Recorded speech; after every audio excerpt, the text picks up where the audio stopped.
Ouais, boss, Ouais. tu peux me donner 3 idées de business autour de l'immobilier? J'ai vu que ça marchait vraiment bien. Bah, en vrai, ton lieu, tu peux en faire ce que tu veux. Et puis l'avantage, c'est que c'est un produit qui prend de la valeur. Tu pourrais faire, je sais pas, louer par exemple, essayer d'adapter ta chambre à un univers assez connu. Je sais pas si t'es fan de Peaky Blinders, comme c'est la meilleure série du monde. Tu te dis, bah vas-y, comment dire, je vais décorer la chambre dans le style années 20-30 et tu loues un peu cette chambre-là comme un peu une expérience, un peu Airbnb expérience. Donc moi, par exemple, j'adore Dora, je pourrais faire un truc comme ça? Exactement, même si c'est nul. Ok, bon, t'as pas un autre business?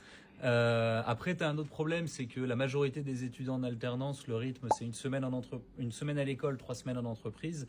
Bah, tu pourrais essayer de faciliter et de ne pas faire des locations longue durée au mois, mais trouver 4 alternants pour louer une seule fois ta chambre. Ça veut dire qu'à chaque fois, c'est des roulements. Et puis comme ils ont leur programme à l'année, ils savent exactement s'ils sont tout le temps la première semaine du mois en cours ou la deuxième ou la troisième. Mais une seule chambre, tu la loues 4 fois du coup.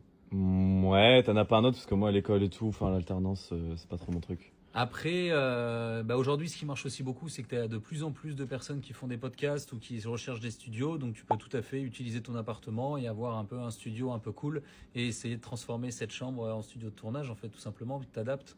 Ok, ça j'aime bien.